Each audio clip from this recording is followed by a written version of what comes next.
I'd like to start by saying a big thank you to Jamie and Deano for giving the Friday night up. I've got a few questions, and when I'm done, I think we're going to have an auction out for Paul. To wake you up there. We're going to have an auction, there's a couple of things on the back wall there. Alan Shearer, now coming, is that Ali McCoy's? Yeah. Put a bit of weight on since then, haven't We all will.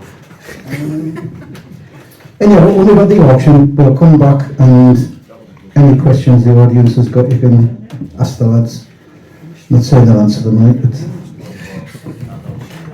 You've been here a month or so now, lads, and you've obviously started straight away because you brought a few new signings in. What's your thoughts on how it's gone so far? Yeah, good. I think we alluded to right at the start, it's probably one of the hardest times to come in, right at the end of a season where you've maybe got 5 or 6 weeks of not having the balls out, not getting the chance to really properly introduce yourself to the lads and show them what we're all about. Certainly what Deano and I feel is one of our strengths is on the grass, coaching and improving players. So the lads haven't really seen that yet, so we go back on Tuesday, first training session will be Tuesday. And you won't meet two more eager men than me and him in terms of looking forward to getting going. But yeah, from a work perspective, I haven't really stopped. She's gone down really well with the missus. But yeah, Put it on it. yeah, not really stopped, but that's hasn't been a bad thing for me really. Spoke to a few players, and yeah, we've been quite fortunate really. A lot of the people who we wanted to bring in we've got over the line, so really happy in that regard. Yeah. And the new signings, can you tell us what we know about them? Wilson Nation? Yeah, so Wilson's played at Middlesbrough. I think he was at under 23s, and then he's played for Blythe and Darlow at a quite high level. He's played professionally in a couple of different countries, and I think when he played Romania and USA. Yeah, I think that's right. Yeah, and I think when he was playing for Darlington, he got a nasty injury. I think he ruptured his Achilles, and I think that coupled with COVID, he kind of fell out of love with the game a little bit. And last year, kind of just got that buzz back a little bit. Played locally with some friends. And I think Deano and I have probably picked up the phone at the right time, because he's a player who is really, really capable at this level in our opinion, and probably higher. So we've got... I've never ever seen him play, but you just look at him and you just think, like, he's quick, that lad. Yeah, yeah, he is quick, he can catch pigeons. But yeah, he's a player who we're really excited to work with, and I think, like I say, I think we just picked the phone up at the right time in terms of him wanting to get his appetite for football back, which is a big positive, yeah. John Weir? Me? Always been a fan of John, I think, me and Jamie. Played against him 3 times last year, I think, Whitley Bay and Sunderland Riot. And he sort of plays the game how we like to play it. He's very neat and tidy on the ball. He can go past people as well. And he's a sort of a link-up player with the forwards, and that's something that we thought would improve the squad and would improve the side. So we're really interested. We were really interested from the start with John, and when we sort of knew what was going on at Riot, we thought, can we get him there really quickly and get him down to the football club? And he's another one who I think was at Hartlepool as a kid, so another sort of been in and around the professional game, and we still think he has potential to play higher. So just another tick in the box for us, really. Alex Curran. Yeah, Alex is a goalkeeper who comes with a lot of experience, and the goalkeeper situation was a tough one because I felt a little bit for Matty. I know Matty comes really highly regarded, and I think if I'd have seen a bit more of him, who knows whether or not maybe he would have got a little bit more of a chance. But I think ultimately we wanted to bring a goalkeeper in with experience. Losing Sean, we had to get somebody in with experience, and I think certainly the initial kind of first 5-10 games or so, there's probably going to be a little bit of added pressure with a new management team. So to put somebody like Matty, who's only going to be 19, under that added pressure as well, probably wasn't the benefit, the long term, the best situation for him really. So we needed someone with a bit of experience, and Alex had played a few games for Blythe, albeit their number 2 last year. And the key for me when I spoke to Alex was really early on.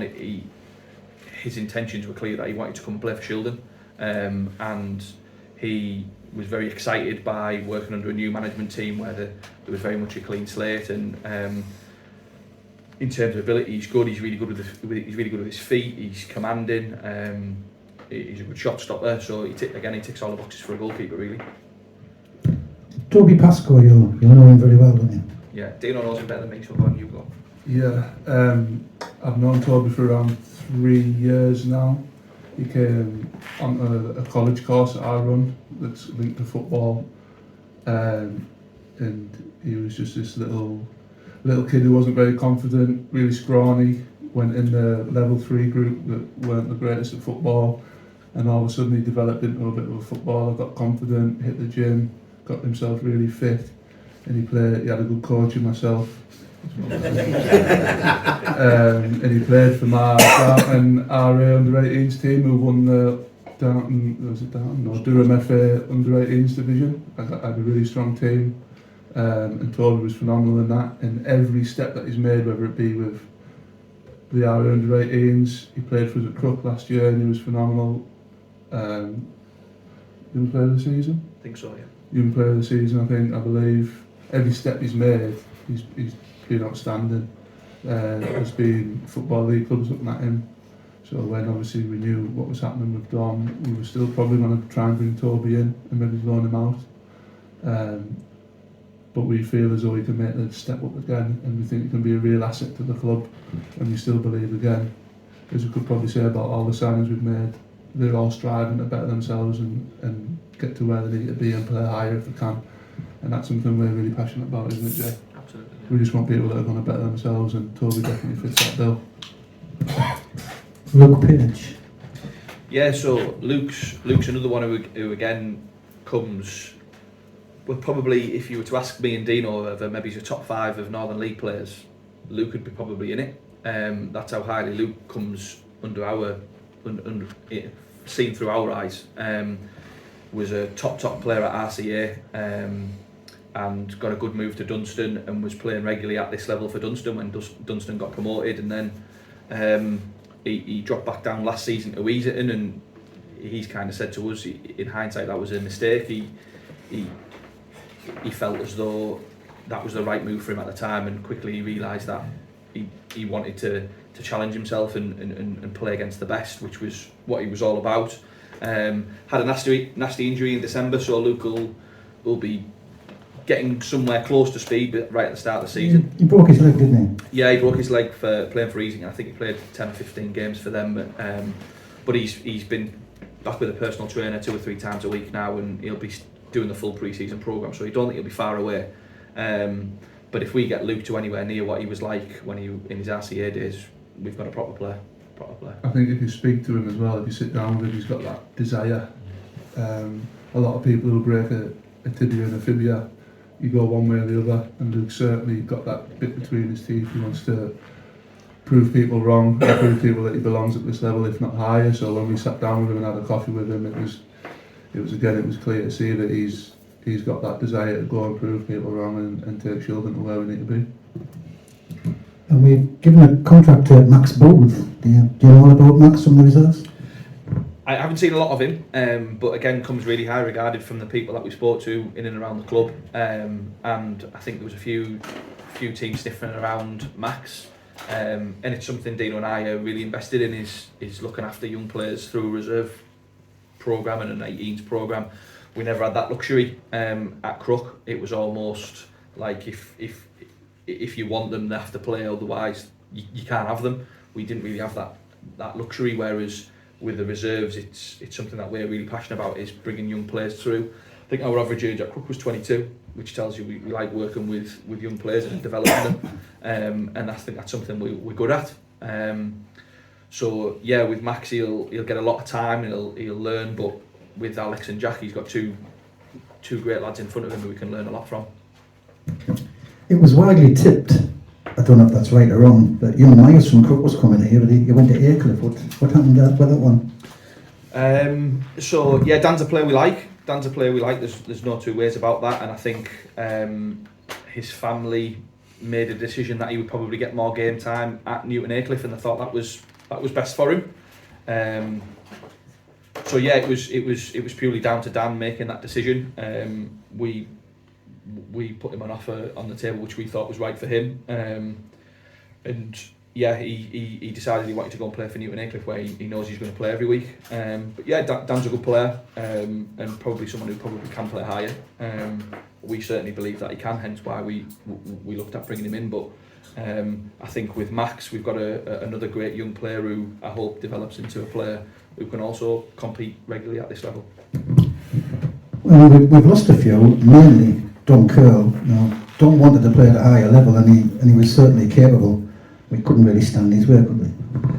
No, not really. And I had some conversations with Dom throughout the off season, and Dom was he certainly didn't want to rock the boat. He didn't want to force any sort of move. But I think he knew that Mask were interested, and the club did everything that they could really to keep them without making it awkward, making it becoming a situation where the lad then said, look, I want to try something. We got an offer that we thought was then acceptable, and then obviously Don made his decision, so he'll go with our well wishes. It's a shame we didn't get to work with him, because like I say, when the games we watched, we liked him, and we hope he goes on to bigger and better things. Will McCanny left, but I think he was out of contract and chose to leave, is that right? Yeah, again, it was kind of a strange one with Will. Deano and I hadn't really seen a lot of him. Obviously, the contract situation was what it was, so we made a decision to invite him to pre-season and said, come and prove to us that what your worth is. And I think for whatever reason, Will decided to move on, which we completely understand. So yeah, it was just one of those situations. Really, I wasn't really prepared to give a player a contract when I hadn't seen enough of him, really. We lost Sean to heaven, but we knew that was happening. We already had his replacement in place. We've let young Brandon Malibran go to Tower Low. What was your thinking there? Brandon's another player I've worked with for 3 or 4 years. Great kid from a great family. Had quite a bit of dialogue with his dad and Brandon himself. And similar to Will, to be fair, we felt as though the way we're trying to take the club, all we could offer was Brandon the pre-season, for him to come back and prove himself. And I had a few honest conversations with his dad and Brandon himself, where he's getting to the age where he probably needs to play some adult football week in, week out. Could we guarantee that at Shildon? We don't guarantee any player that they're going to play week in, week out. So Brandon was no different. And to be fair to me and Jay, it was a bit of a surprise. We didn't get a phone call or a text to say that he was moving on or anything like that. But that's football, and we wish Brandon all the best, because hopefully he goes into the first division of the Northern League and does really well, and does a job week in, week out for them, which I think will benefit him. We've sent a couple out on loan. Young Matthew, you've already spoken of, but with a bit of experience, he's going to be some keeper in the future, isn't he? So I hear, yeah. Like again, I've not seen loads of him, but I've spoke to 5 or 6 different people who all tell me we've got a top keeper, and I think what's right for Matty's development is another 40 games in the Northern League. Redcar have made some good signings, and I think they may well be a top 10 side next year. So I think he'll benefit from that, playing for a good Northern League side. I know Steve, the manager, and he runs Redcar well, and he coaches them well. So I think Matty will come on from that, and then next year I think Alex will have a real fight on his hands to keep the number 1 shirt. We spoke to Matty when we met all the players, and he's chomping at the bit to be Shildon's goalkeeper. He's doing all the right things. He's got himself a personal trainer. He's trained already with the reserves, I think, in their pre-season. So he's desperate to better himself. And with young goalkeepers like Matty Bateman, the world's your oyster when you've got that sort of desire. 19-year-olds, no age to be a goalkeeper. So if he keeps on developing the way he has been, I've seen him as a 16-year-old playing goal for under-18 sides, and he was fantastic then. So if he gets all the other parts of his game where they need to be, he, as Jamie said, he'll be a real asset of the club and someone who can play a lot of games for Shildon. And Ellis has helped out with the first team quite regularly when needed. What's your thoughts on letting him go? Yeah, I think Ellis and Daz made it quite clear that they felt as though he needed to make a step up from the Wearside League. And again, he's someone who, although he'll be playing for a team in the Northern League next year, he'll still be very much welcomed in and around things here.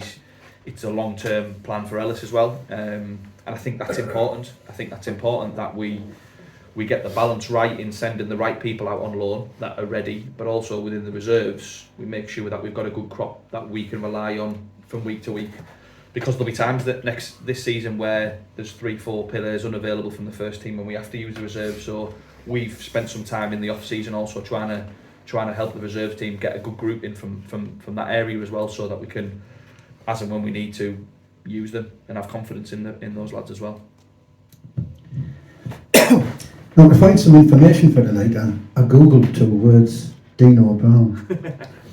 It turns out you're an internationally acclaimed violin player.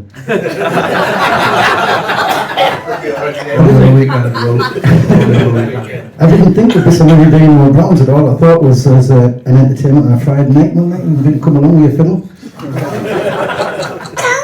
Yeah, if you like. You've coached from a very young age, Deano. Did you have a playing career before that? Not particularly, no. I was alright, wasn't I? I probably could have played a couple of games in the Northern League. I say it myself anyway. Nice dreaming, nothing. But if I'm honest, I probably enjoyed drinking a little bit too much and following Darton Football Club. I think I've been to probably 80 grounds in the country, been all over watching them. And that was what my passion was when I was in my early 20s. I moved to America as well for a bit, so that sort of scuppered me playing a little bit as well. But if I'm honest, the second division of the Northern League, Wearside League, is probably as good as I could have been. And when I came back from America, I got a job with Darlington. I'd had a job with Darlington before then, which sort of scuppered my footy. And then when I come back, I coached since I was 16, to be fair. What position do you play? You must be a centre half. Yeah, I was a centre half who couldn't header, or a right back who couldn't pass. So, in between the two. You definitely played, Jamie. Do you want to tell us about your career? Yeah, feels like a long time ago now. Started at the RA very young. I think the year RA got promoted from the second division to the first division. Had about 5 or 10 games there. Then played in the Teesside League very briefly for what was Darlington Rugby Club Football Club, and that was an eye opener in that dressing room. There was definitely 8 or 9 characters in there, which grew me up a little bit. Then I had 2 years out in America. I had a football scholarship, which was quite successful. Team won conference, won regionals, got to the last 8 of national tournaments. So met lots of amazing people from backgrounds from Kenya to Sweden to Brazil to Argentina. Just phenomenal people who I still keep in contact with, to be honest. And that was a great time. It was a great time. It's not what everybody envisages, but it was a great time. And then came home and signed for Northallerton. Had 2 years at Northallerton, and then with work moved to Sheffield. So I lived in Sheffield for a couple of years, played for Hallam and Maltby Main. Had 2 good years there, had in 2 really good dressing rooms, again, real good fun, really enjoyed my time, but then moved back home and re-signed for Northallerton. I think I had another 3 or 4 years at Northallerton, then went via Sinners and Crook and back to Sinners, then had a spell at Norton as assistant manager / player coach, and back to Crook again. So yeah, been about a little bit really. You forgot to say that I'm the best centre half he's ever played with. We played centre half together for like 15 years from on a Sunday morning, so we were probably the best centre half partnership I've ever seen. Two bad players made a good partnership. Ask Dean Thexton, he'll tell you. Very nice him a few times. I was talking to Dean just an hour ago. I wish I knew that.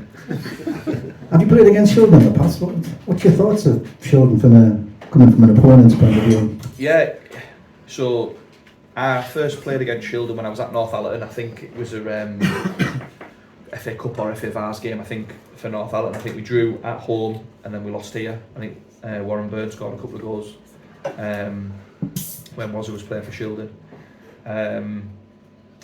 It was always one of those, a bit like what Spennymoor were like. When you played against Spennymoor, when you played against Shildon, you always knew they're going to be top 3, you're going to have 20% of the ball, and you're going to have to really, really work hard if you're going to get anything from the game. I remember one game here where I was successful. I was telling you earlier, Wilf played for Billingham and Thonia.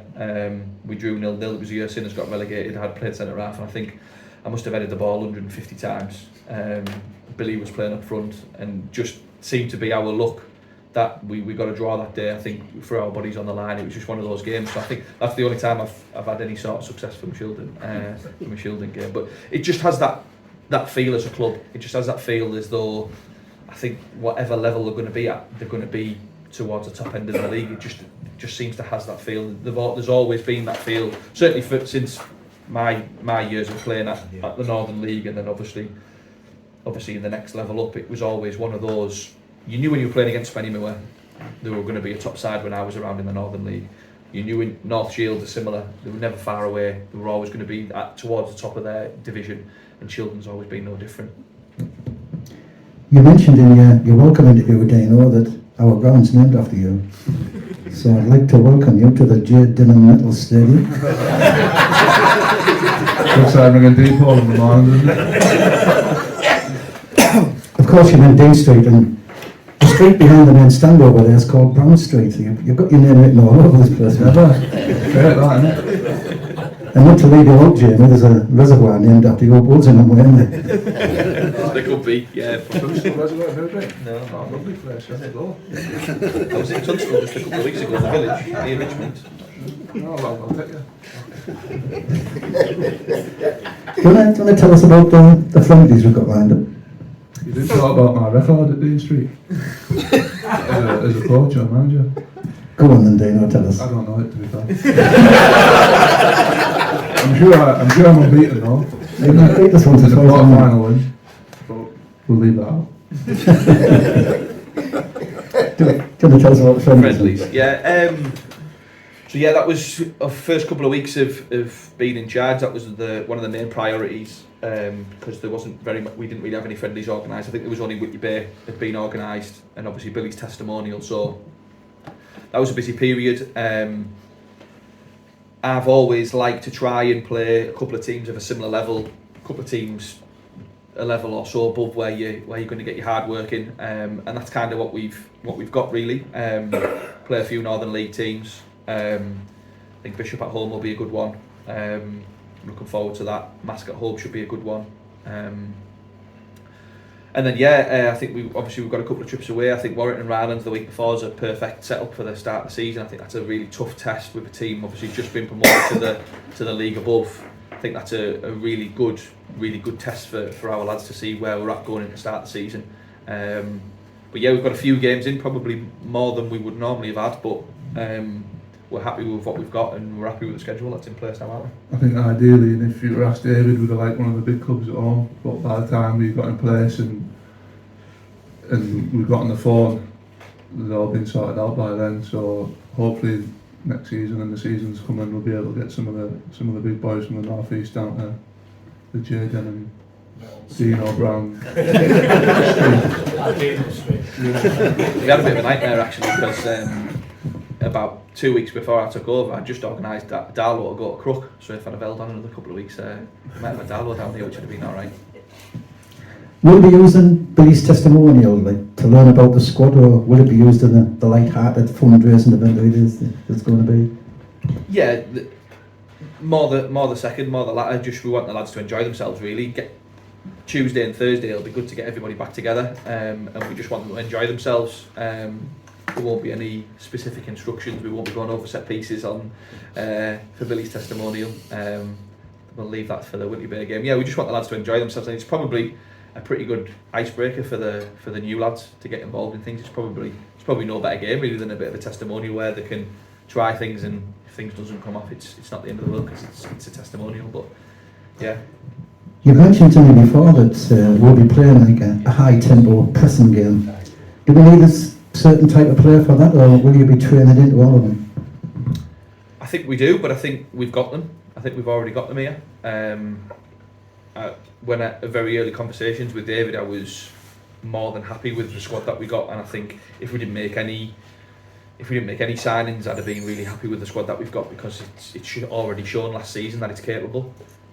So from our perspective, we've just built on what we've already got and what we already know is a strong squad. But yeah, in terms of how we play, I think it'll be slightly different this year, in the sense that there won't just be one style of play. They'll be different depending on circumstances, in terms of are we at home, are we away, are we playing against a lesser side or a side towards the top. Might dictate slightly how we approach games, but there'll be a general feeling as to how Shildon are going to play. And one thing I'm quite passionate about is certainly at home. Let's make sure that we try and play Shildon's way at home, no matter who we're up against. Let's try and have a go and try and win the game at home every week. That's certainly something that we'll be drumming into the players from Tuesday onwards. Yeah. Are you strict disciplinarians, or do you look at yourselves as mates of the squad? It's a tough one, really. A bit of both, isn't it? Yeah. That must be a tough question, the way I looked at you. No, I knew he was going to give me this one. But I think it's a fine line, and one thing me and Jamie have done over the years is learn from mistakes or learn from previous experiences. So I think we've got it right at this moment in time. We're not going to be in the nightclub with the players till 4 a.m. in the morning and WhatsApping and doing all that malarkey. And if there's an issue or there's something wrong, we'll always be honest, and if discipline's needed, it'll be there. I'd like to think the players can come up with us with any issues on the field or off the field, but I think football-wise, it's got to be right. The football club comes first, and we've got to make sure that everything that the lads do is to get 3 points on a Saturday for the club and for the supporters. And if that means we need to be disciplined at certain points, we'll be disciplined. If that means they need an arm around them and whatever, a nice talking to them, then that'll happen. So I think it's bespoke to the individual and the situation. I know you've worked for Martin Gray in the past, Deano. Is that still the case? You still work for him? Yeah, I manage an alternate provision, yeah. Do you share his ideas on players drinking? Because when Martin was here, he forced an alcohol ban on all the players. So they all came in here, had a soft drink and went somewhere else for a pint. And all he succeeded in doing was losing the bass and profit. I just think it's within reason, isn't it? I mean, if we get beat, which is probably never happened, 20-0 at home, I don't want to see the players back in here having 5, 6, 7, 8, 10 pints and having a party after. Is it okay to tell me now? If we get beaten alone, but no, I think the way Martin disciplined was good, and it's for the levels above, but I think we've got to be a little bit realistic as well for the lads. But it's certainly got to be within reason, and myself and Jamie have already spoke about it, that there's got to be times when that's right, and I hope the players understand that as well. And we don't expect the players to be partying if we get beat or if we draw or something's not right, so it'll be it won't just be mine and Jamie's decision. I'd like to think it's a whole squad decision. And one thing Jamie and myself pride ourselves on, you take the good bits from everybody. So if we think that a drink ban's for Martin's a good thing, we might incorporate that, but obviously we want what's best for the club and what's best for the players. We don't want to upset anybody, so I can't see a full alcohol ban happening, but we just want it within reason and make sure that the lads are sensible and do it at the right times. I think that's how I got Howard to Crook. No sooner had the bar being done than you had Jamie Howard was transfer listed. But no, yeah, just alluding to what Deano said, I think what he initially said right at the start is we want for learning, and at 36 and 35 we're not going to have it right now because there's still a lot of experience to come, but just back in our Norton days, I think we've both identified that we probably were a little bit too close to the players, and I think we've probably put that right now. But I want to be able to have a conversation in a pint or a coffee, whatever they see fit with any of the players, but I also want to know that if I'm not happy, to come in the manager's dressing room and I'll tell them that I'm not happy. That's how it's got to be. But football is football, and everybody knows what's right and what's wrong. So how did it come about that the two of you became a team? So it was initially, we had a stint really at Norton. So Deano was how old were you at Norton? 27, I think. Yeah, 27, 28, managing at Norton, and I was still playing, but my little one was on the way, and I couldn't really do my coaching on Sunday at youth level and still play on a Saturday. So I incorporated a playing coaching role at Norton, which is where we first kind of started working together, and then obviously Norton went pop, which wasn't ideal. And but we enjoyed working together. And when I was at Crook, the assistant manager that I had prior to Deano moved on to Spennymoor, so the opportunity became available. And every time I've had a job, I've had a conversation with Deano because I know what he can bring to the table. He's got great experience and good contacts. So for me, it was a no-brainer when he was available. I asked him when I first took the Crook job on. And it wasn't right for Deano, and I respected that, but I kind of had a feeling that the second time round it was going to be right for him, and being as close as we are as friends, because we are incredibly close as friends, I would call him one of my best friends, so I still respect his opinion when he wasn't involved in football, and he would still come 4 or 5 times a year as a friend and support in that way, so it was. We respect each other, and we've had fallouts. We've had fallouts last year over football and over footballing decisions. But come 6 o'clock when we're on the way home, Just if you came to a fight, I know who would win. It wouldn't be me, would it? I want to know my boxing career as well. That's on YouTube. Can you see that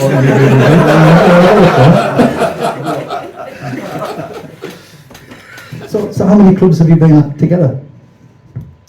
Just Crook and Norton. So Deano was manager and I was assistant at Norton, and then obviously the other way around at Crook, and then obviously now Shildon, yeah. And we discussed it, Deano, that you've won here once or twice with other clubs, but you weren't overly successful as a manager, were you? Can you rephrase that one?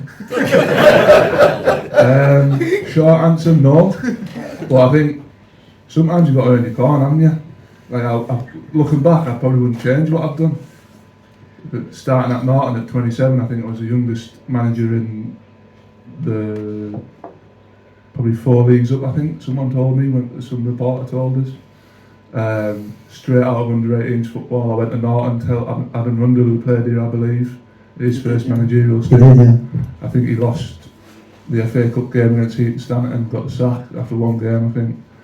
And my first season as a manager was in. Don't worry, would you bet your first game here would be a cup game? Was it? No, I'm only joking. I don't keep count. My first season as a manager was in the first division of the Northern League on a budget that the second division wouldn't have had, the Wearside League wouldn't have had. I think everyone was on 30 quid or something like that.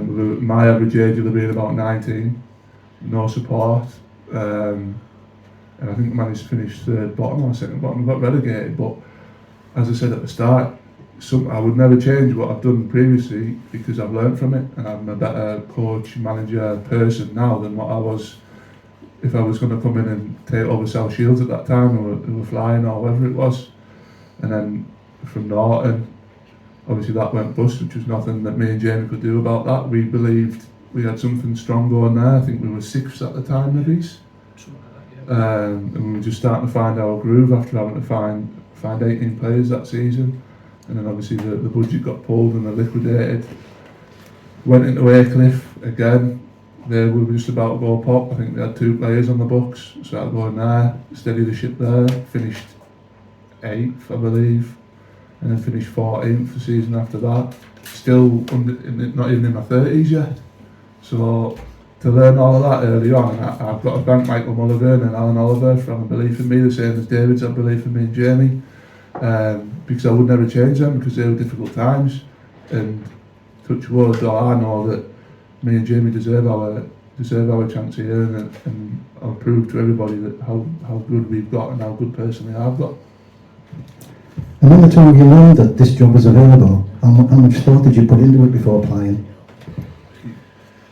Not a lot really, because it was Deano and I had had conversations around progression from the Northern League, and you hear lots of stories about your name being branded to other clubs and whatnot, and our focus was always just on Crook and trying to do the best ever that we could for Crook.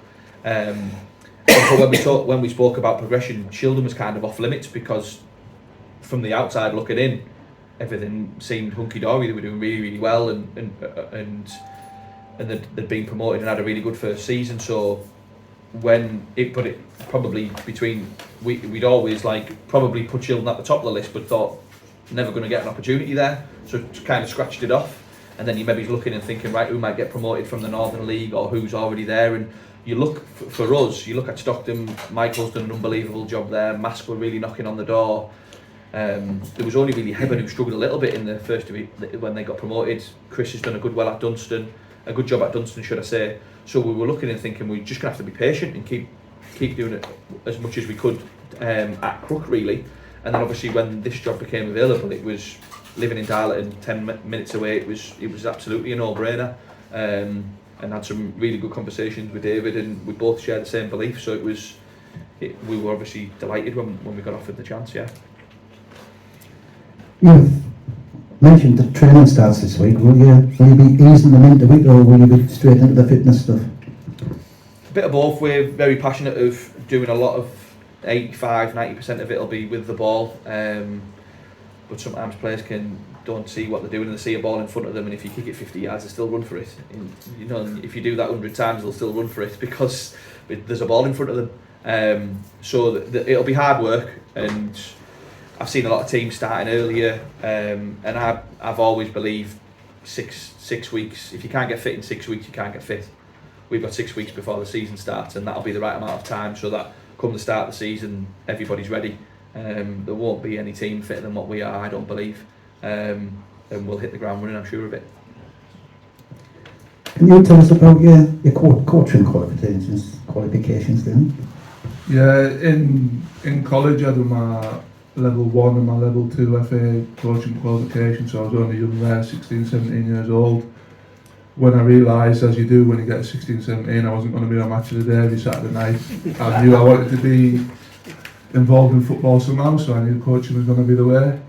So when I was around 25, I think I'd done my UEFA B licence, and I managed to get on the pro licence course. So when you're an ex-pro, which obviously I was miles away from, you have one course, and when you just Joe Public, you're on another course which is different. I done my course at Rockcliffe, where Middlesbrough obviously train with other pros like Julio Arca and Adam Bartlett, who's an old goalkeeper. Russell Penn was a kid in Minster manager now, so I was doing my course with lads who played 300, 400 games in the Football League, and I can't pass from A to B. But again, I wouldn't change that, because I had some real experience in and around me. I remember my first session was to tell Julio Arca how to switch play, and he'd done that playing for Argentina and Messi about 3 weeks prior. So it was a real eye-opener for me, but it also gave me loads of belief, because there was no disrespect, there was ex-pros on there who I was a miles better coach at 24 years old. So it built my confidence, it made me believe in what I was doing and that I could get to where I want to be in the game. So yeah, I have aspirations to do my A licence. It's expensive, it's time consuming, I've just had a young kid, but I'd like to think in the next 3 years I'd like to do my A licence and then my pro licence hopefully after that. Have you got any qualifications, Jim? Yeah, level 1 and level 2, and probably only COVID stopped me doing my B, my UEFA B. I was booked on to do my UEFA B, and then obviously COVID stopped, and so yeah, now that they're open again, it's the plan obviously next year, 18 months to get my UEFA B done really, because I will have a career in football, and I think UEFA B is paramount. So yeah. Have the pair of you learned any lessons in previous coaching jobs that will stand you in good stead here? Yeah, I think you look very cliche, but you are learning all the time. I think one thing, the big thing that I learned at Crook is the togetherness of the group can get you a long way. And the first conversations that I had with the Shildon players was hugely beneficial for me in terms of, and really satisfactory for how we like to run a football club in terms of tight knit, close group, everybody fighting together. It's already here, so that was brilliant for us. But yeah, you're always learning. Again, like I say, we're still relatively young as coaches, but you are always learning, and I think that's probably one thing that we've been quite good at, is seeing things from other teams, recognising what's good, what's not so good, and then learning from that. I think the top coaches have always learned from somebody else. You don't just magic it up. A lot of the time you've seen it from somebody else, and I don't think there's any shame in admitting that, in learning and saying, yeah, I learned that from whoever. That was my next question, actually. Have you played under anybody or coached with anybody whose ideas you've carried forward? The playing career I probably learned how not to coach and how not to manage. Very briefly at Hallam. You're supposed to say me first. Very quickly at Hallam. I can't remember his second name, but there was a guy who played for Leicester and he won the League Cup. He was an ex-pro, and his sessions were very detailed, and I learned quite a bit in a short space of time with him before he said, "You're going on the transfer list." Must have made an impression. You can't remember his name. Yeah, I think I just tried to block it out when he said you're leaving. But I wouldn't say there's anybody where I think, oh yeah, I've taken particularly loads from. Do you know, what about you?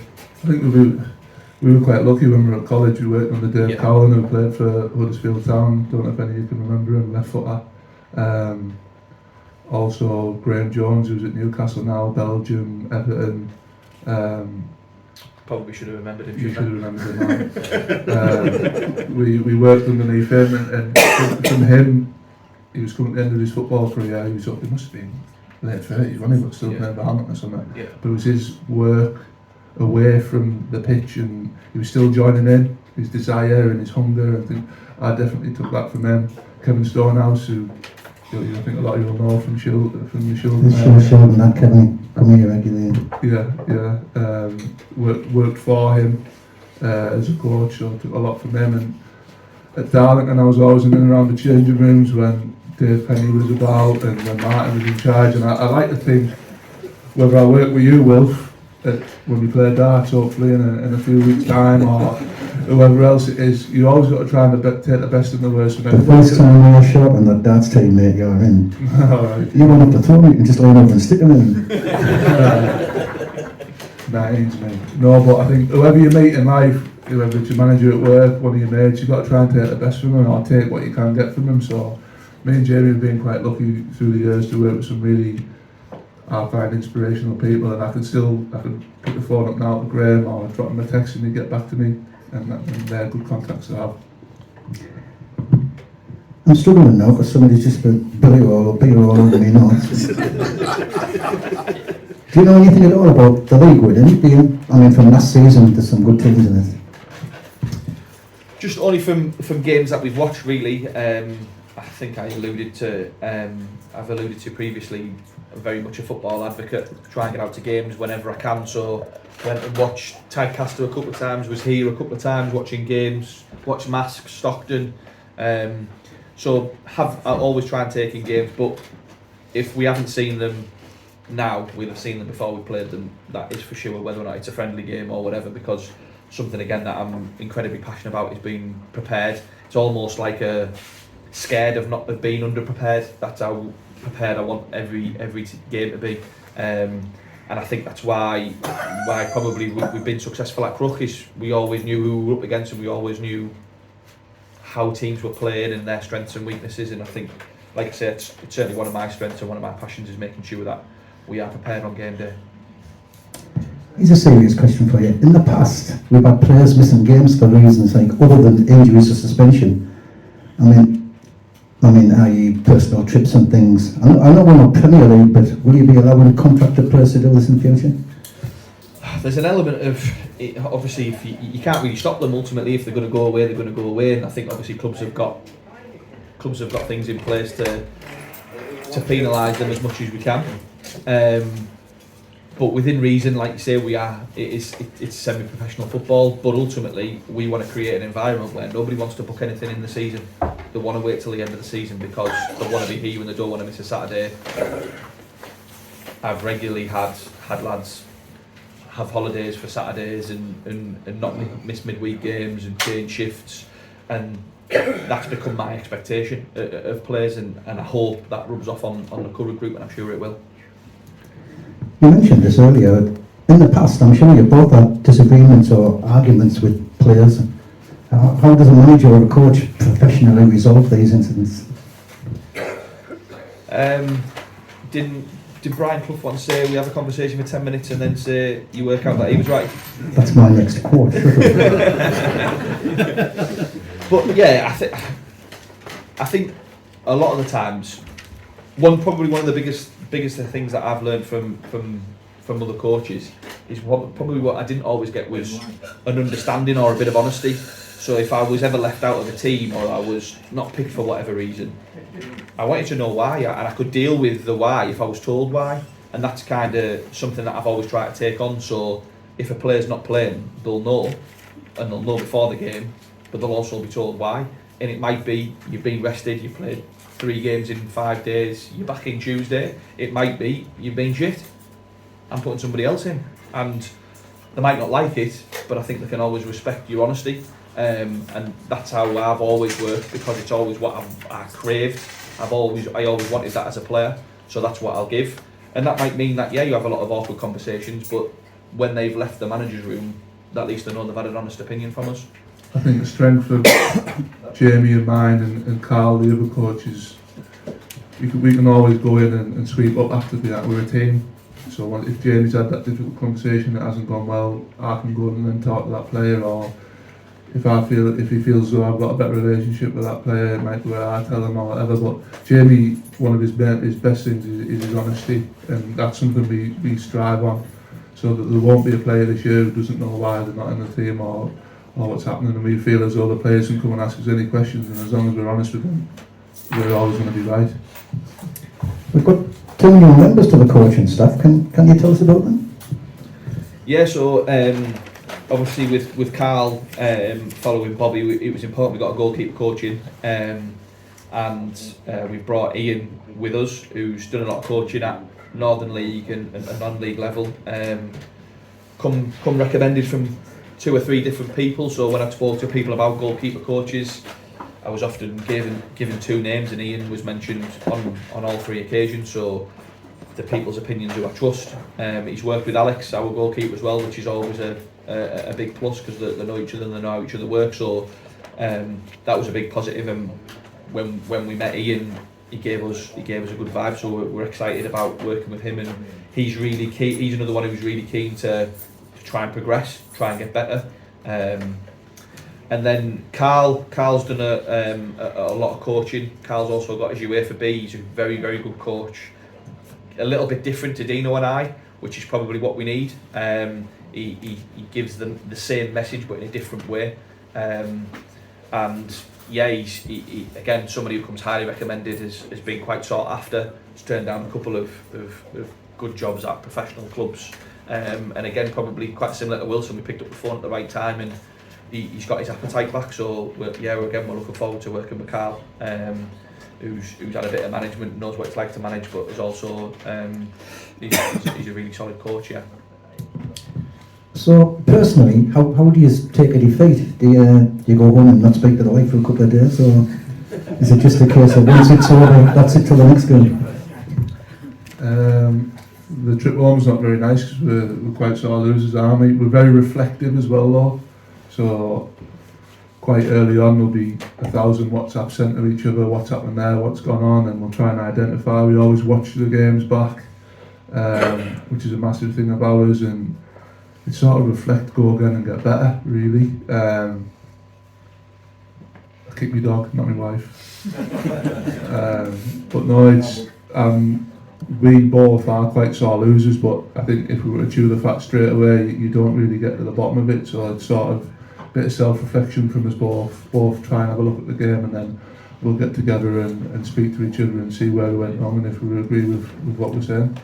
Probably one of the benefits we had last year was having the games back, so that we could, the games that were recorded. And I think we would always go home thinking, why hasn't that gone right? But then it's always been a case of, once we've had a look, once we've both watched the game, let's have a look, and we can maybe, you often share a completely different view once you've seen the game back again. So that's been a big help, and obviously it'll be a big help again this season when we record games. But yeah, in terms of the games, the missus will always say, I can tell by how you've walked through the door what the result was. So yeah, but I think you don't want to just put it to one side, but you've got to make sure that you make sure that you're better for the next game. Do you both cover all aspects of coaching, or is one of you more defensive and the other more attacking? No, all areas. Yeah, all areas. I think obviously both of us were defenders. So being tight and compact and hard to break down is obviously something that I've been passionate about, because it's what I've really known. But when you look at a player and you see what Deano was alluding to earlier with the likes of John, our type of player, we like that stylish, silky type of footballer, and very passionate about scoring all types of goals. I mean, I think of some of the goals that we scored last season was really good on the eye. You know, we scored some really good goals. So, no, we definitely take in all areas really. Leave the goalkeeping to Ian. I'm not the best with the keepers, but yeah, I'll leave that to Ian. I know Crook's quite a professional club, but is there any differences from here to Crook that you'll have to get used to? That board meeting on Wednesday in front of about 15 people. Normally you just have to speak to Vince.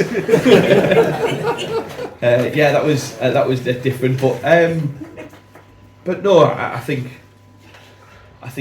yeah, Club was a professional element, a club to a certain element, but this is next level up, and the next level of professionalism we've found has come with it. Obviously at Crook we didn't have any players on contracts, whereas now all of our players are on contracts. So getting your head around how that works and understanding that was took a couple of weeks to get your head around that, and understanding where players are and budgets and all sorts of things. But yeah, it's just without being disrespectful to Crook, I kind of feel as though I'm at home at the next level, and that's certainly the feel I get. Yeah, I think expectation as well. I think having the jobs that I've had previously, you've always just had to do enough, or just stay in the league, or you've only got that much to get that player, or whatever it is. It's always just been there and thereabouts, and the sky's your ceiling. Do you know what I mean? You know, how far can we go as Shildon Football Club, as a collective, as the fans, the management team, the players. We can go where we want to go really, and that's really exciting for me and Jay, because there's no ceiling. So that's what I've found a lot different.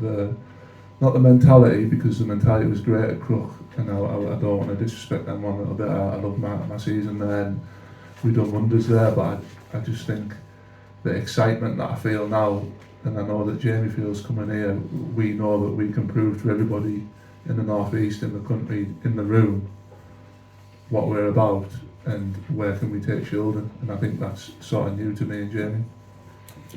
Is reaching the Durham Challenge Cup final last year, is that the biggest achievement of your short coaching career?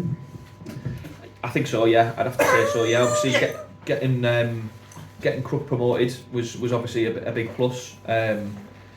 From taking over Crook when they'd finished in the bottom three in a couple of seasons, to get them promoted in what was really 2 seasons was obviously a big achievement. But yeah, to get to a Durham Challenge Cup final was great, and I think especially the run that we went on in terms of who we played. Obviously we had a really tough game here. We played Sunderland, we played Aycliffe, who were obviously above us in the table. So I think right throughout the draw there was never an easy game. There was never one where you think, oh, we should be all right here, we'll get through the next round. First round, Sunderland under 23, thinking let's do what we can. But yeah, great experience, and the supporters got right behind the club, which was great as well. And yeah, obviously disappointing not to win it, but to concede 1 goal as well. I think conceding 1 goal in the 5 games in the route as well, definitely something to be proud of. What was your pre-match team talk the night you beat us here? I mean, what did you say to the players going into that game? Believe you're as good as them. believe you're as good as what Shildon are. We knew that we had a young, exciting group at Crook, and at 18, 19, 20-year-olds, they hung on our every word. So it could have been Man United out there, and if we'd have told them that they had a chance, they believe they have a chance. And I think that's one thing I alluded to earlier about coming prepared. If you see something on the board that says X, Y, and Z's how we're going to win the game, people believe it. And that's what we got the lads to do. We came with a game plan to make it really difficult for Shildon. The pitch probably helped us. It was a really soaking wet night, and we just made sure that we stayed in the game. And the longer the game went on, we always felt as though penalties was going to be a lottery, and we fancied our chances. And how did you celebrate that night? I mean, it was a big victory for you, wasn't it? Yeah, there was flares on the pitch and all sorts, wasn't there? Straight to bed, I was knackered. No, yeah, it was a great night for us personally. As Jamie said, you won't meet a more prepared management team, or manager certainly in Jamie. So it's pleasing as a management team when what you want your players to do, they do, and then it comes off on the night. Staying in the game and yourselves then, or us now missing a couple of chances, I think just made us grow in belief. And when you're young and fit and energetic like our lads were, we managed to get 100% out of them every game, didn't we? And that was what got us through on the night. So for an ordinary league match, how do you prepare your squad for the upcoming match? Try and make it as important as the game is. So incredibly important. So it doesn't, like I say, it doesn't matter whether or not you're playing a team down the bottom at the top. It's 3 points at stake, and if we're going to be where we need to be this year, we need to make sure every game is vitally important. But in every game, I always like to try and give the lads 3 or 4 things why we're stronger than the opponent. 2 or 3 weaknesses of what I think the other team have, which is what we can exploit. Tell our players about the other opponent's strengths and what they're going to be all about. And just the finer details. Tell you a good story about a time when we won in the FA Cup against Yorkshire Amateurs for Crook. So at the time we were in the 2nd division, and they were in the 1st division of the North West counties. But I think it was might have been the first season after COVID, and they were towards the top, so I think they were well fancied again. Played them in the FA Cup, drew 1-1, went to penalties. The only penalty was missed was a penalty that had gone straight down the middle, and I'd said to Ronan, the only penalty I know what's going to happen is the number 12 is going to hit straight down the middle, because I'd watched 2 friendlies, he scored 2 penalties, and that's what he did in both penalties, and that was the 1% that got us over the line. That was the only difference in that game, was having that little bit of extra knowledge. Then, as you can tell, I probably take a great bit of pride in that. Preparation's key as well. So this year we've got train twice a week. Obviously, we're going to make our players better on a Tuesday and try and put our game plan in place for Saturday and on a Thursday. So hopefully, going into the games, we know how we want to play and how the other team play. So that's something that we're looking to do this year, and hopefully you'll see that on a Saturday. We had 14 red cards last season. Mine quite a few weren't warranted. Will you be looking to address this? Just have to stop picking Ben Trotter, don't we?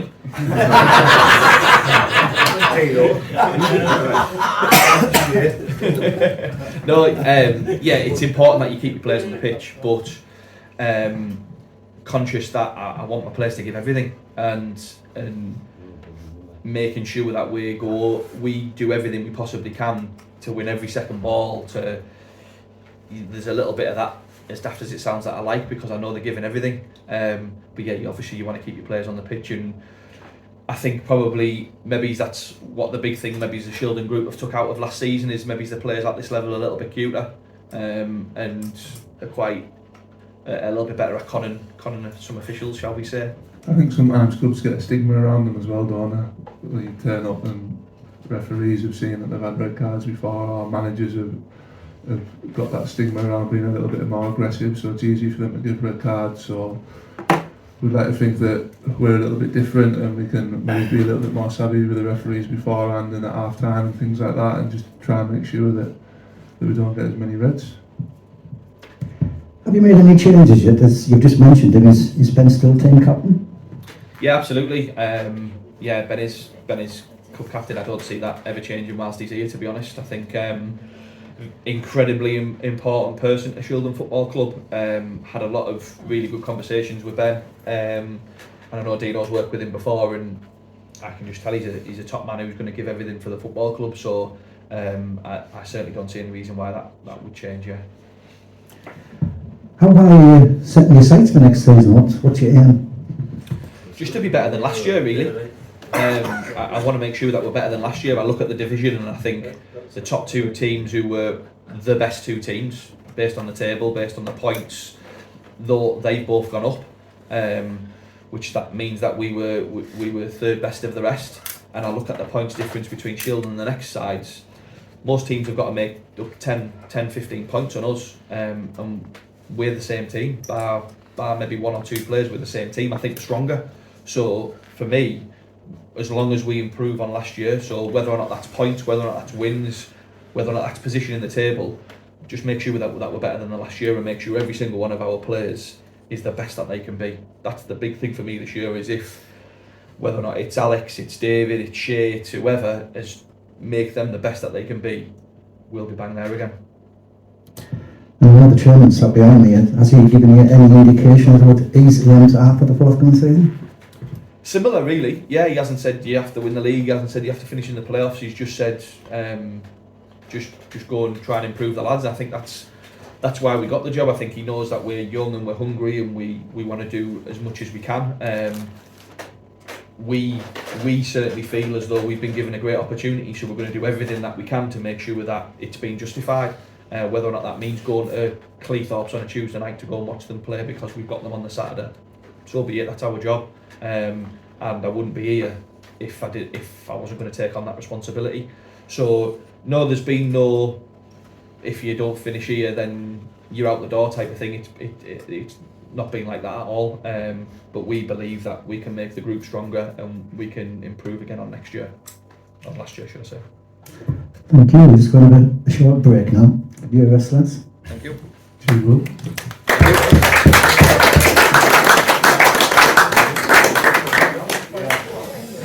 Right, we've got to the point in the evening when you lads can ask any questions you want. Does anybody got something to say?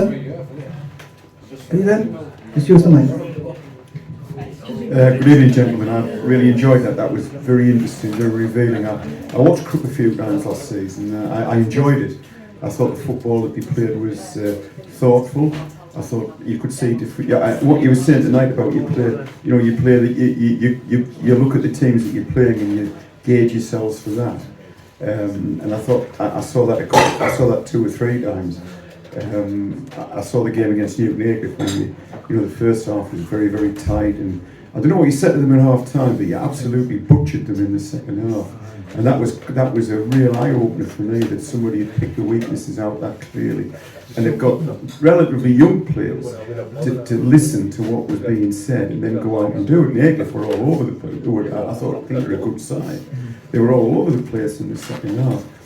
The question I'm going to ask is that you're new to the Northern Premier League, which I think is a very good league. I think the league that we were in last season is a long way above the standard of the Northern League, a long way above.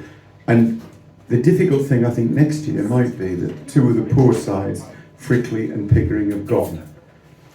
They've gone. And there are teams coming in from the Northern League like North Shields and Consett. 2 questions. First of all, what do you think the effect on the player pool in the North East is going to be now that we've got 5 teams, 5 strong clubs playing in this league? What do you think the effect's going to be on the player pool? Well, firstly, thank you for your first point. I think just touching on the Aycliffe game,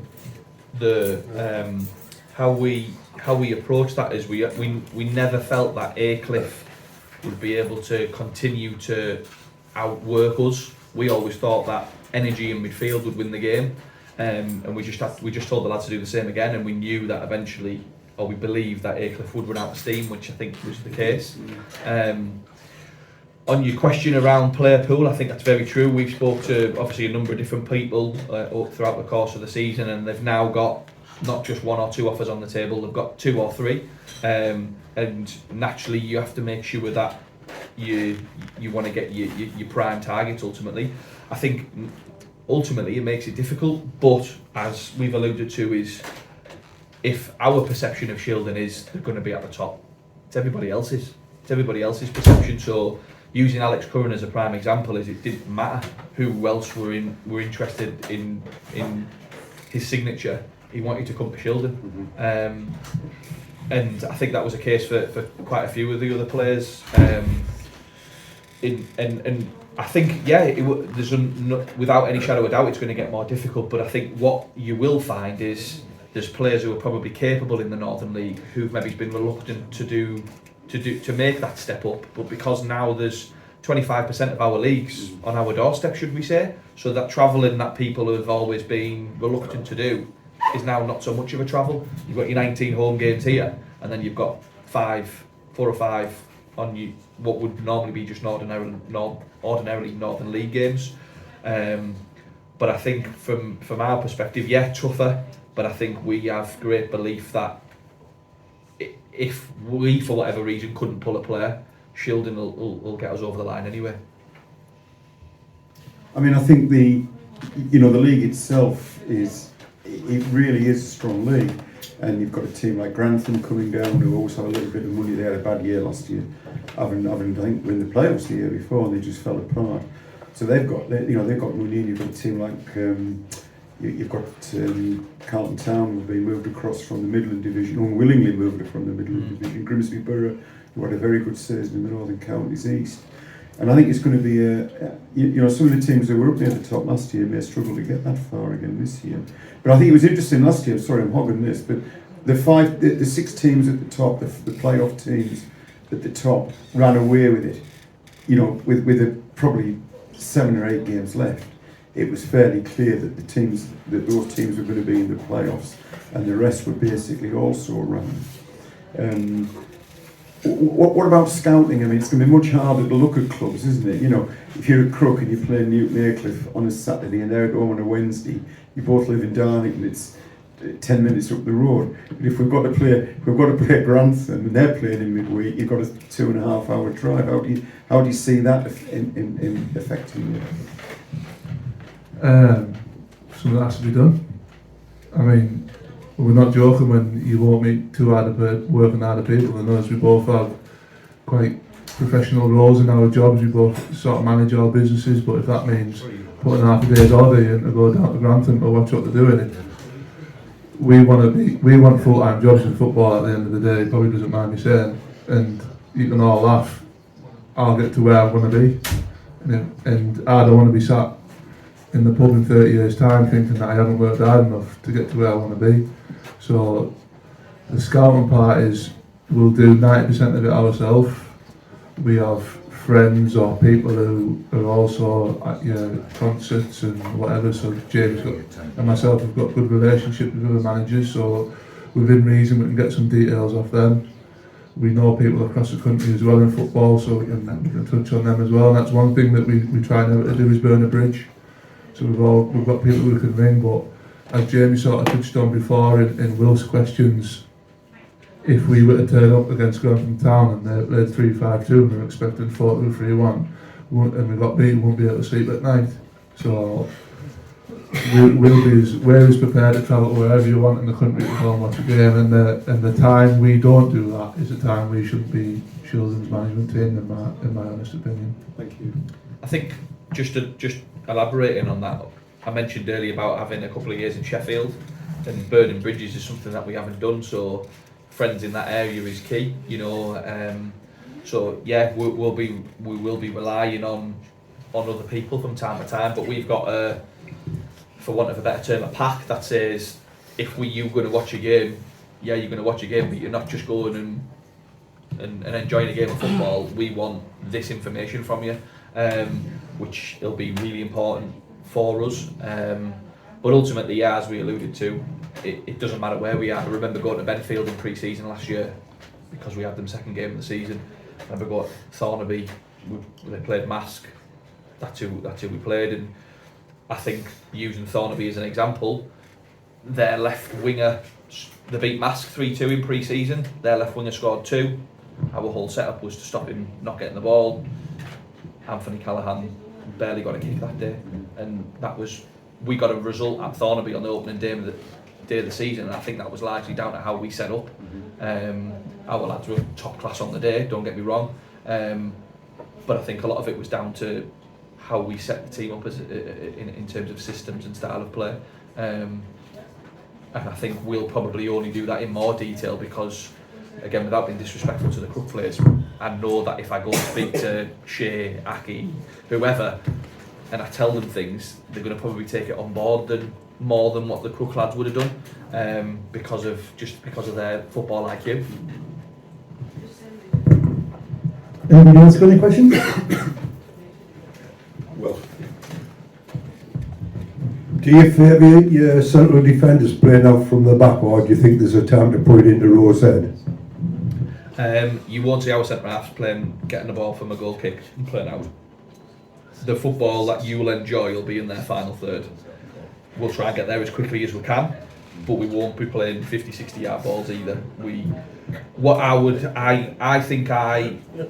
adopt a style of play that most people from the northeast see football, so they don't want it to see it getting smashed forward 60-70 yards, but they also don't want the centre half to get the ball on the 6 yard box. I speak to a lot of Northern League fans who don't enjoy watching that football because they want the ball in their half. So off goal kicks it'll be kicked, but it'll be kicked with quality, and it'll be kicked into an area where we've blocked certain areas out, so most of our players are in that area of the pitch. And there's a balance. So what I want my defenders to do is defend. What I want my attacking players to do is get you off your seat, and that's the balance. That's what we want our players to do. Is I won't be telling Alex White to take 4 players on, and I won't be telling Dean Thexton to defend within reason. You know, like that's what it's all about.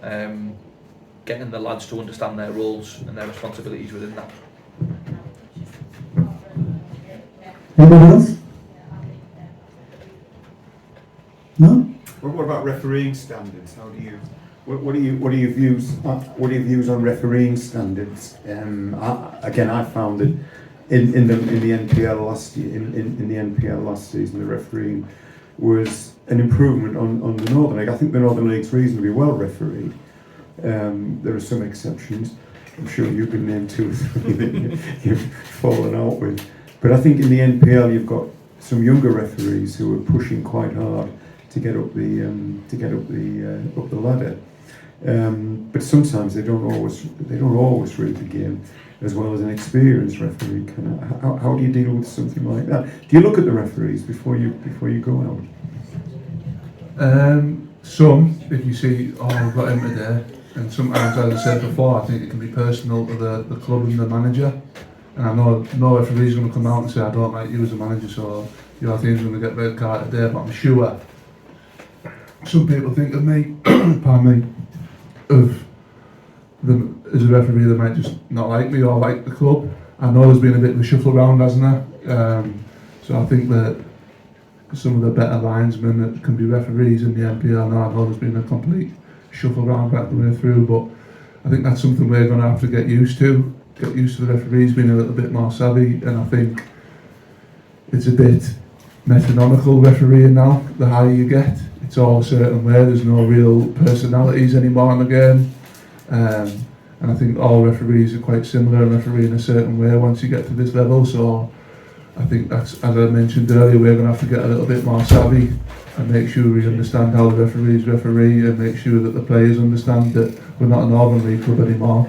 They go by the rules. I thought Wilf made a very good point earlier when he said that one of the issues that we had last year was that managers and players were a little bit more savvy. And it's interesting when you look at the. I write some programme notes, and I quite often look at the opposition. And you look at particularly some of the clubs in West Yorkshire. The guys have been at Sheffield United, Bradford City, Farsley Celtic. They've been higher up the pyramid. And to some extent, the northeastern teams don't really have that. I sometimes think we get caught out by peers who are quite smart. our players, I think, learned as the season went on, Yeah. you know, not to be so naive. It's interesting you say, because we're the most honest men you're going to meet, but we're jumping down, up and down in the cup dressing room telling lads to go down in the box when they're being clipped, because you do what you can to win a game of football, and that starts at the top level. To now you see the little kids at under 7 on a Sunday morning, that they're all doing it. So there's a problem in the North Eastern football that we're probably all a little bit too honest. And when you start breaching out into Yorkshire and a little bit more south, southern areas, where, as you say, they've all come out of academies, they all get taught to play act or get on the referee on side from early on. So that'll be something we're saying to our players, because all of our players are from the Northern League, really, aren't they? So hopefully the season they've had last year, they've learnt a little bit, and with a little bit of nous from me and Jamie as well, we can sort of not cheat our way, but be treated a little bit more fairly. You should enjoy it next season when you come across Bridlington. They've got a player manager and a centre forward who just, you know, they just work the system for 90 minutes. I think he's just gone to Tadcaster. Oh, is has it he? Brett somebody? Yes, Yeah, Brett was. Agnew. He's just gone to Tadcaster, yeah. Oh, right. Yeah. Watch out for Tadcaster. I think one thing you'll see from me and Jamie as well, we're quite animated. We bounce up with you'll see when we were playing against you guys on that midweek night. We're shouting every 5. My voice breaks after about 3 minutes because I shout that much. If it's not me shouting, it's Jamie instructions on or at the referee. So we'll probably might have to learn a little bit quickly that you can't scream and shout at referees, or you'll be getting the yellows or sent to the stands. But we're animated from the sideline, so we'd like to think we'd be able to sort of get on top of referees as well and have a big impact in the game. Do you think, in light of our red card record last year, that it would be beneficial to maybe fetch a referee in to talk to both the first team and possibly the reserves to educate them a little bit in the laws of the game?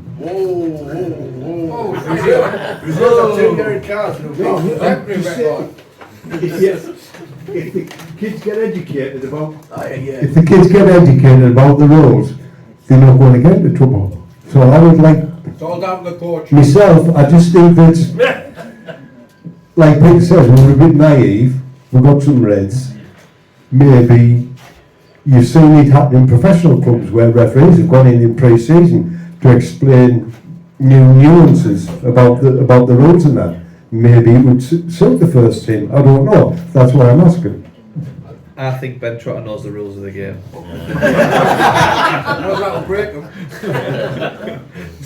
It's just one simple thing. 5 of our sendings off last season was right in front of the away dugout. And it was primarily due to their antics, the away officials that got them sent off, to be honest. I think one thing we'll have to do is, during pre-season or in the friendlies, address that we've got to be cleverer. We've got to be a little bit more savvy. And one thing me and Jamie are massive on is, if there's an incident or a flare-up on the pitch, there's only the goalkeeper we expect not to be there. So we don't want everyone throwing punches and headbutting people and causing a 22-man fight. It's a change from last season because Sean was the first one there. I wouldn't mind that, to be fair, I'd promote it. But get there in numbers, de-escalate, and try and make sure that it's not 8 of theirs v 2 of ours, so it looks like you've done something wrong. I sort of help look after hospitality, and we get the referees in there for a coffee before the game. And one time it did disturb me that the name Ben Trotter was mentioned by a referee before a game. I think you'll see me and Jamie in the hospitality room before and try to talk to someone. Is more sinned against the time than they did sins, you know.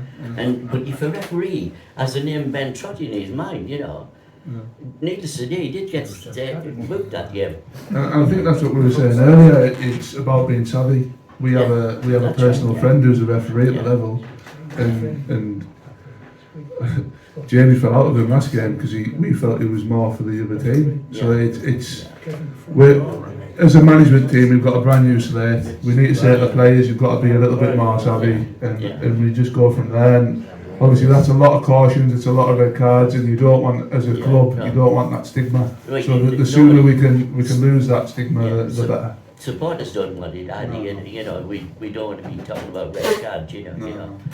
But as I said, I think in a little way we weren't very savvy. As you mentioned, particularly in front of their dugout, you know, we weren't savvy at all. That's a problem here though, we've got to run 25 yards to get to their dugout as well.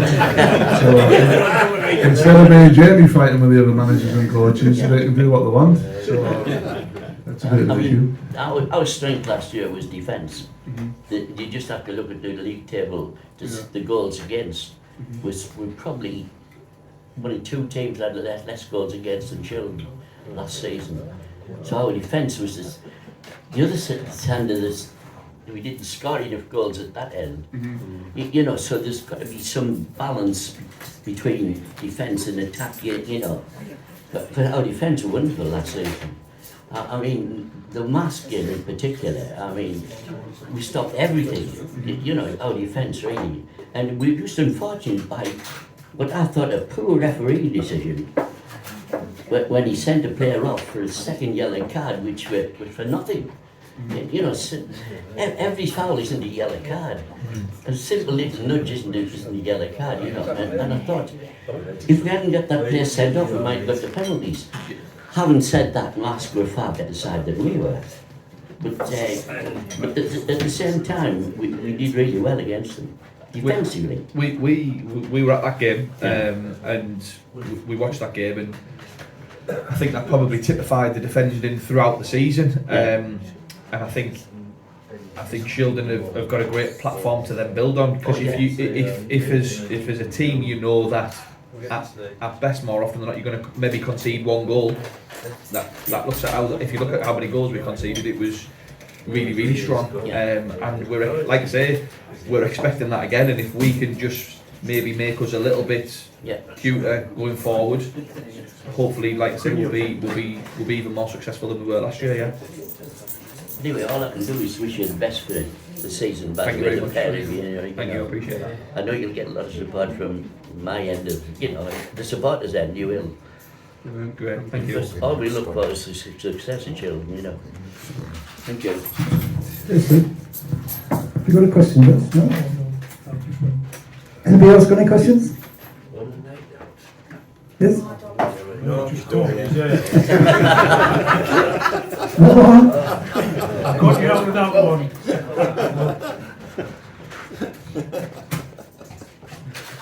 Obviously, last season we looked at the physicality of a lot of players within the league.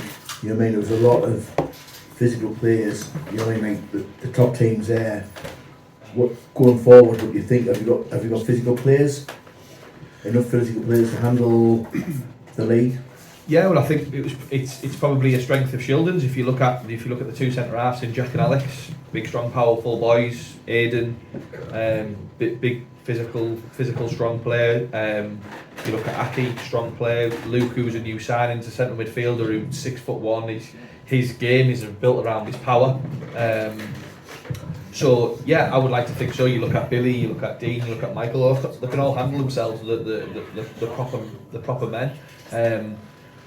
We're under no illusions that it's going to be another tough league. At the end of the day, everybody starts on 0 points. We're not thinking we've got 10 more points than anybody else because we finished with 10 more last year. Everything starts again, and we're well aware of that. We're fully aware of that. But let's make no bones about it. Shildon finish where they deserve to finish. Everybody does. So there's absolutely no reason why we can't at least finish there again, because ultimately the squad's changed very little. That in terms of the majority of the players who played the majority of the games last year are still here.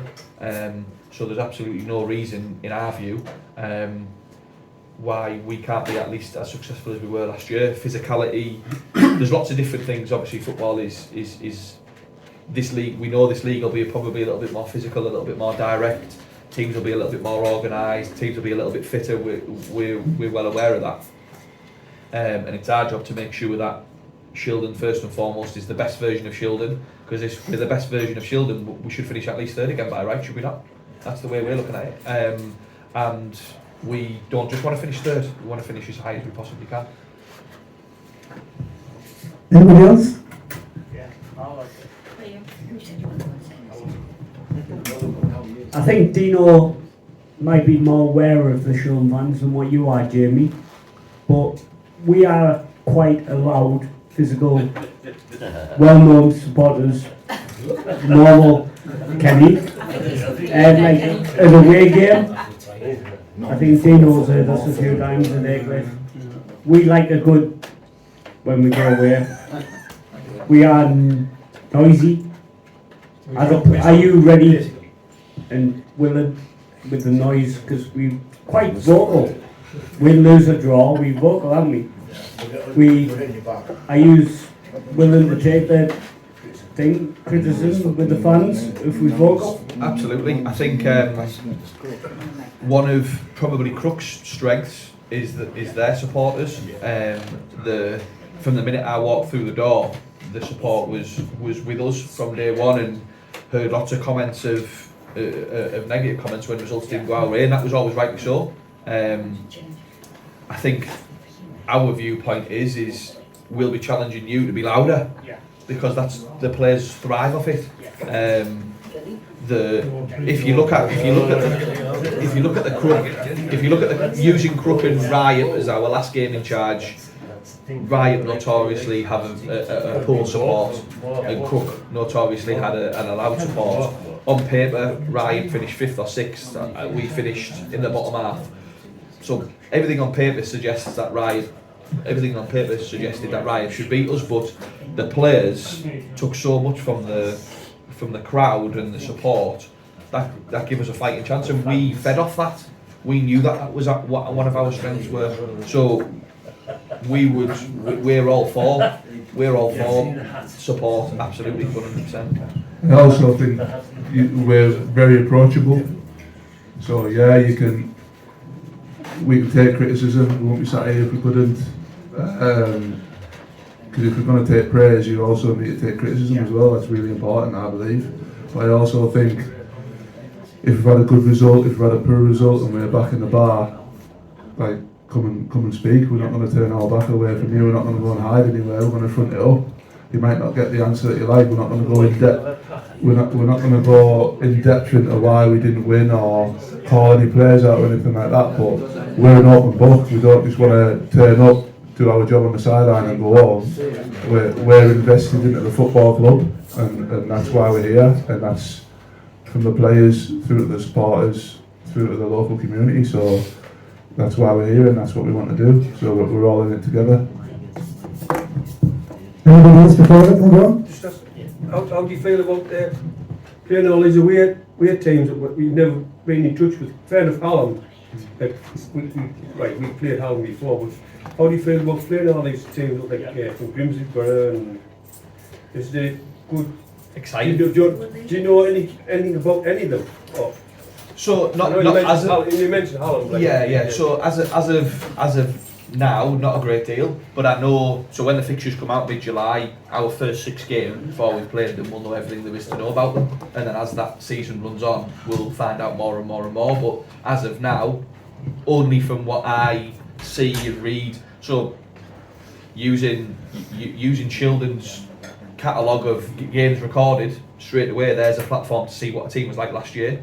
So let's say we play Cleethorpes first game of the season, I'll be watching Cleethorpes home and away on our video, and I'll be watching them in pre-season. So I'll have a good idea as to what they're going to be like come game day. Yeah, we beat Cleethorpes 3 times here, so... That's what we do after the first game of the season. I think the away travel is something that we've always been excited about. When we were in college, we were in like a national league, so we went all over the place on the bus, and it just adds to that, adds to the day, adds to our preparation, because we get to spend more time together on the bus, and you can pull players on the bus and stuff like that, and tell them what you want for them, so it makes things a little bit more in depth.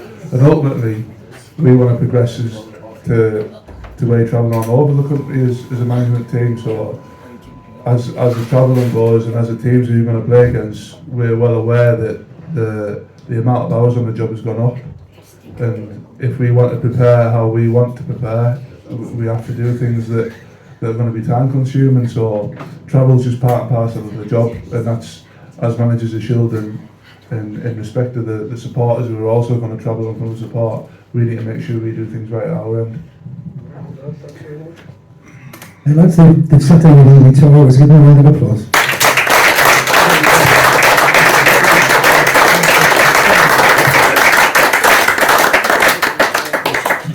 Thanks for everyone turning out, by the way. We thought there was going to be like 3 people in the box.